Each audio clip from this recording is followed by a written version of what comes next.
আগামী ডিসেম্বরে শুরু হচ্ছে বাংলাদেশের নতুন একটি domestic T twenty league NCL T twenty, যেখানে ৮টি দল অংশগ্রহণ করবে এবং প্রত্যেকটি দলে ১৫ থেকে ১৭ জন ক্রিকেটার খেলতে পারবে। ১৫ থেকে ১৭ জন দেশি ক্রিকেটার খেলবে। মোট ১২৮ থেকে ১৩০ জন লোকাল দেশি ক্রিকেটাররা খেলবে, যেখানে জাতীয় দলের ক্রিকেটাররাও যদি ন্যাশনাল টিমে খেলা না থাকে তারাও খেলতে পারবে। এখন হঠাৎ করে এই জাতীয় লিগ টি-টোয়েন্টির প্রস্তাবনাটা আসলো কোথা থেকে?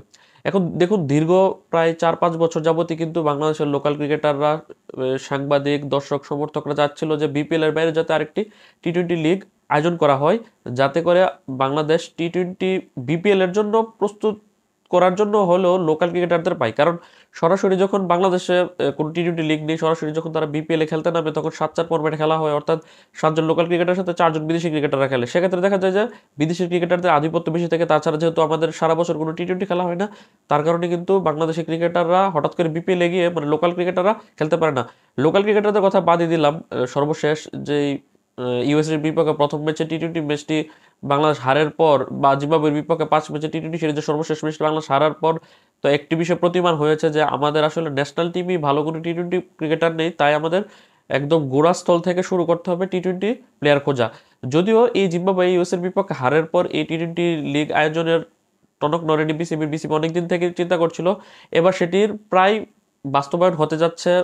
গত ২১শে মে কিন্তু বিসিবির একটি বোর্ড ডিরেক্টরদের একটি মিটিং হয়, সেখানে বিসিবির টুর্নামেন্ট কমিটি এবং টেকনিক্যাল কমিটি এই প্রস্তাবনাটা পেশ করে, যেখানে বোর্ড ডিরেক্টররা এখানে সম্মতি প্রকাশ করেছে। এখন শুধু বোর্ডের চূড়ান্ত অনুমোদনের অপেক্ষায় রয়েছে। তাদের প্রস্তাবনা মোতাবেক তারা ডিসেম্বরের ৫ তারিখ এই জাতীয় লিগ টি-টোয়েন্টি শুরু করতে চায় ৮টি দলের অংশগ্রহণে, যেখানে আমাদের যে ডোমেস্টিক যে ফার্স্ট ক্লাস টুর্নামেন্টটি হয় জাতীয় লিগ এনসিএল, যেখানে ৭টি বিভাগের সাথে ঢাকা মেট্রো সহ মোট ৮টি দল অংশগ্রহণ করে প্রতি বছরই এটি টুর্নামেন্টটি হয়। দ্বিস্তর বিশিষ্ট দ্বিস্তর মানে সেরা ৪টি দল একটি গ্রুপে খেলে, ৩টি করে ম্যাচ একে অপরের বিপক্ষে, এবং নিম্নের ৪টি দল আরেকটি গ্রুপে খেলে। এবার সেটিও পরিবর্তন হয়েছে, ৮টি দল সবাই সবার সাথে খেলবে, অর্থাৎ এটা ফার্স্ট ক্লাস ৪ দিনের ম্যাচের কথা বলছি, যেটা এবার ১৫ অক্টোবর শুরু হবে, শুরু হয়ে নভেম্বরের শেষের দিকে শেষ হয়ে যাবে।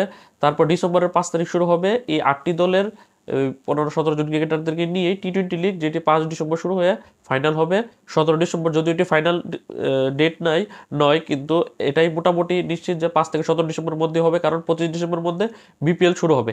এই ৫ থেকে ১৭ ডিসেম্বরের মধ্যে যে ৮টি দল অংশগ্রহণ করবে, তারা গ্রুপ পর্বে সবাই সবার বিপক্ষে একবার করে দেখায়, মোট ২৮টি ম্যাচ খেলবে এবং পয়েন্ট টেবিল শীর্ষে থাকা ২টি দল ফাইনাল ম্যাচ খেলবে। অর্থাৎ নিম্নে আপনি প্রথম রাউন্ড খেললে নিম্নে ৭টি ম্যাচ এবং ফাইনাল খেলতে পারলে সর্বোচ্চ ৮টি ম্যাচ খেলতে পারবে একটি দল।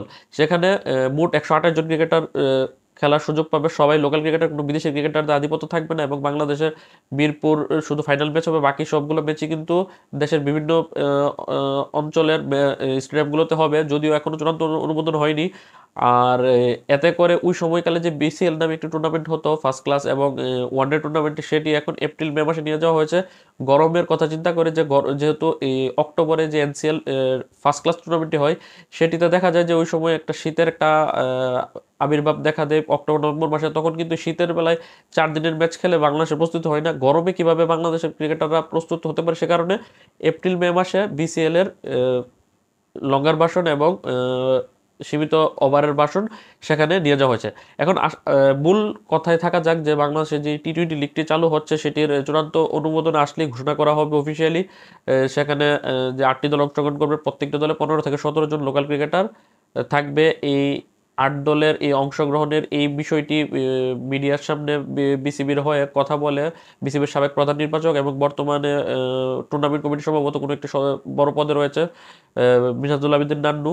সে একটি ভিডিও বার্তার মাধ্যমে সবাইকে জানায় যে একটি প্রস্তাবনা আহ, তারা পেশ করেছে বোর্ড ডিরেক্টরদের কাছে, সবাই সম্মতি দিয়েছে, শুধু বোর্ড ফাইনাল অনুমোদন, অর্থাৎ বোর্ডের একটি সিলমোহর পড়ার একটি শুধুমাত্র শেষ কাজ বাকি রয়েছে। সেটি হলেই এটি চূড়ান্ত ঘোষণা এসে যাবে, এবং এটি বাংলাদেশ ক্রিকেটের জন্য অনেক ফলপ্রসূ হবে। কারণ বিপিএল এ ওই যেই ক্রিকেটাররা হঠাৎ করে গিয়ে খেলে পারফর্ম করতে পারে না, তারা বিপিএল এর আগে এই টুর্নামেন্টটি খেলতে পারবে। এই টুর্নামেন্টে যদি ৭-৮টা করে ম্যাচ খেলার সুযোগ পাবে এবং নিজেরা নিজেদের মধ্যে টি-টোয়েন্টিতে ঝালিয়ে নিলে তারা বিপিএল এ পারফর্ম করতে পারবে, এবং বিপিএল এ যখন বড় দলের পারফর্ম করতে পারবে, বড় দল বলতে বড় বিদেশি ক্রিকেটারদের সাথে, তখন কিন্তু টি-টোয়েন্টির জন্যই আমাদের জন্য ভালো হবে। কারণ আমরা টি-টোয়েন্টিতে জাতীয় দল কিন্তু একদম ছন্দ ছাড়া একটা দল, যেটার প্রমাণ ইউএস এর সাথে আমরা পরশু দিনের হারটি। যাই হোক, দেখা যাক শেষ পর্যন্ত কি হয়, তবে টুর্নামেন্টটি যে হবে এটা প্রায় নিশ্চিত। আল্লাহ হাফেজ।